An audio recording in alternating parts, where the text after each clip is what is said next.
ఇక్కడ ఇంతమంది యువత ఉన్నారు. యువతకు సంబంధించి ఒకటే అడుగుతున్నాం.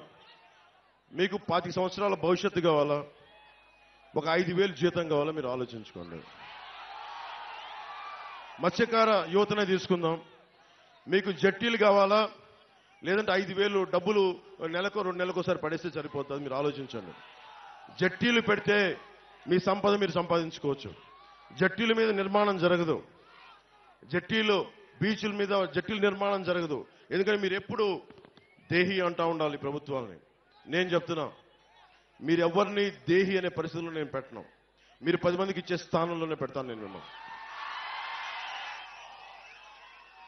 ఇక్కడే నేను హుద్హు తుఫాన్ అప్పుడు శ్రీకాకుళం వెళ్తే రణస్థలం దగ్గర ఒక యువకుడు చెప్పిన మాట, మీలాగా ఒక యువకుడు కడుపు మండి ఒకటే మాట అన్నాడు. తుఫాన్ వచ్చినంత నలిగిపోతా ఉంటే వాళ్ళు అన్నారు, ఒకసారి 25 కేజీలు బియ్యం ఇచ్చి చేతులు దులుపుకుంటా ఉంటే ఒకటే అన్నాడు, అన్న మాకు కావాల్సింది 25 కేజీలు బియ్యం కాదన్న, ఒక 25 సంవత్సరాల భవిష్యత్తు ఇవ్వన్నాను. సగటు యువకుడి తాలూకు మనోవేదన 2047 ఎంతో దూరంలో లేదు. మీరు ఈసారి వేసే ఓటు జగన్ మాయ మాటలకి మోసపోయి వేయకండి. నన్ను దశాబ్దం చూశారు. దశాబ్దం ఓడిపోతే ఇంట్లో కూర్చుంటారు. నాలాంటి వాడు ఓడిపోతే పార్టీ మార్చేస్తాడు.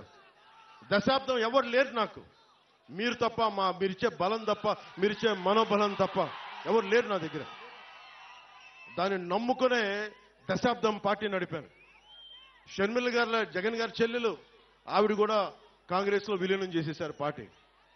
జనసేన ఒక్కటే ఆటుపోట్లు తింటూ మనకి ఉప్పాడ సముద్రం కోత గురైన నిలబెట్టుకునే ఉన్నాం జనసేన పార్టీని. అంటే ఎందుకు ఇంత నిలబడ్డామంటే, నేను నిలబడటానికి మీ వెన్నంటే నడవడానికి నేను నిలబడే ఉన్నాను ఇక్కడ. ఇప్పుడు రఘురాం రాజన్ గారు RBI governor, farmer RBI governor, ఆయన ఒకటే మాట అన్నారు, 2047 విజన్ కి యువతకు ఉపాధి అవకాశాలు కావాలంటే మీకు స్కిల్ డెవలప్మెంట్ కావాలి. మనకి పిఠాపురంలో స్కిల్ డెవలప్మెంట్ సెంటర్స్, మీకు 20 సెక్టార్స్ లో మీకు స్కిల్ డెవలప్మెంట్ సెంటర్స్ తెచ్చే బాధ్యత, మిమ్మల్ని ఉపాధికి అర్హతలు తెచ్చే బాధ్యత నేను ప్రత్యేకించి తీసుకుంటాను. నేను ఎందుకు మాట చెప్తున్నానంటే, నాకు మీకు ఏం తేడా లేదు. ఎందుకు చెప్తున్నాను, ముఖ్యంగా యువతకు చెప్తున్నాను. పవన్ కళ్యాణ్కి మీకు ఏం తేడా లేదు. ఎందుకు ఈ మాట అంటున్నానంటే, నేను ఒక ప్రభుత్వ ఉద్యోగి కొడుకుని, జగన్ గారిలాగా ఒక ముఖ్యమంత్రి కొడుకుని కాదు, వాళ్ళ తాతగారిలాగా గనుల యజమాని కాదు, మామూలు సగటు ఉద్యోగి కుటుంబం నుంచి వచ్చిన వాడిని. నేను నిలబడ్డాను. ఇన్ని దెబ్బలు తిన్నా నా కష్టాలు తెలుసు. మా అన్నయ్య గారిని ఒకటే అడిగా,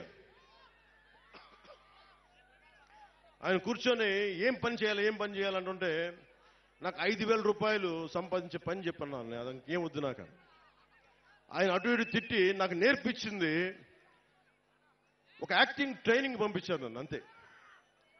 యాక్టింగ్ ట్రైనింగ్ ఒక స్కిల్ డెవలప్మెంట్. అది ఎలా నటించాలి, ఏం చేయాలని ఒక స్కిల్ డెవలప్మెంట్ నాకు ఇస్తే, అది ఈ రోజున మిమ్మల్ని గుండెల్లో పెట్టుకునే వ్యక్తిగా పవన్ కళ్యాణ్గా మీ గుండెల్లో పెట్టుకోండి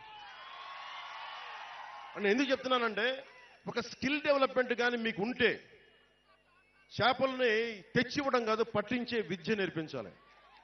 అందుకని నేను ఇంతమంది యువతకి నేను మాటిస్తున్నాను. పిఠాపురం నుంచి ఆంధ్ర యువతకు కానీ, తెలుగు యువతకు కానీ, ముఖ్యంగా పిఠాపురం యువతకి, అన్ని కులాల్లో ఉన్న యువతకి, మీరు ఓట్లు వేసేటప్పుడు మన కులమా కాదా అని చూడకండి.